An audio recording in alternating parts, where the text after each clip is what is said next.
Hey guys, Risen here. We're profiling my Cloudian deck for the April 2020 format.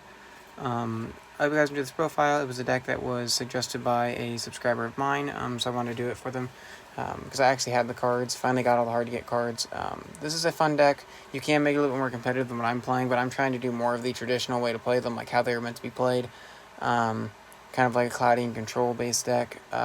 You can play like Bahamut Shark and Totally Awesome because they're all water level 4s. You can play some Exceeds or like Mass Chameleon to Synchro Summon. But I'm not playing an extra deck in my build. It's just for fun.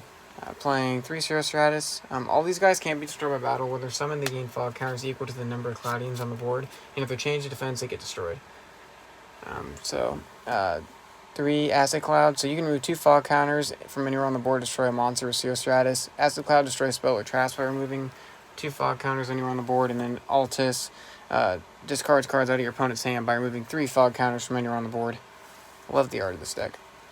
Next, I play 3 Cloudian Storm Cloud. This is your special summoner, so this is why you can play some XYZs in the deck. Banish a Cloudian monster, special summon him, and he can place a fog counter on any card.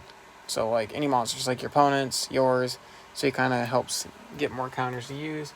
Play 2 of the boss monster, 2 Cloudian Nimbus Man. You can tribute any number of water monsters, special summon him. He gains fog counters equal to the number of monsters tributed, and then he gains 500 attack for each counter on board. So you can get out of hand and kind of steal games, which is really cool. That's it for the Cloudians. Non-Cloudians, I play 3 Mother Grizzly because this card can go into any of them. All of your Cloudians besides Stormcloud, because it can't be special summoned aside from the hand, have less than 1500. Even this big guy. So when he gets destroyed, you can float straight into him or any of them that you need. And also, he can float into himself too. So like you could block potentially if they can't get rid of it with an effect, like 3 attacks and then end on an Nimbus Man or something. So because it's not once per turn. My last monster's one's a Radius, Herald of Heaven. Just search out Sanctuary in the Sky, which we play 3 of on the spells. This card's really good in the deck. Any battle damage with control of a fairy type that involves a fairy type monster becomes 0.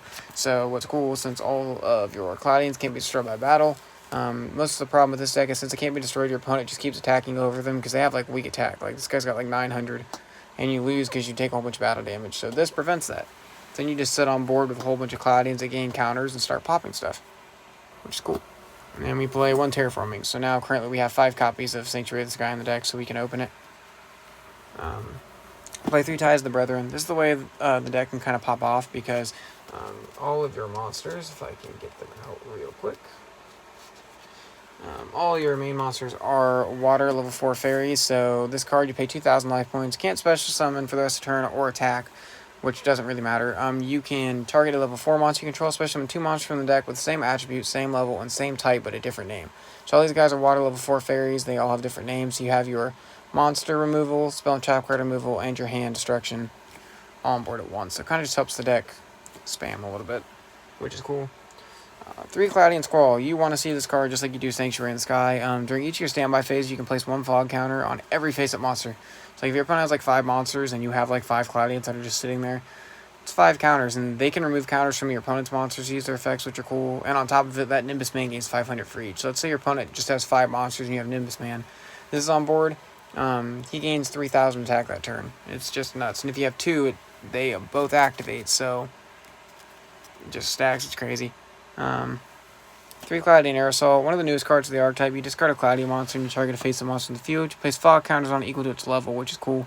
Then you can banish it in a Cloudian monster and special summon 1 from your deck.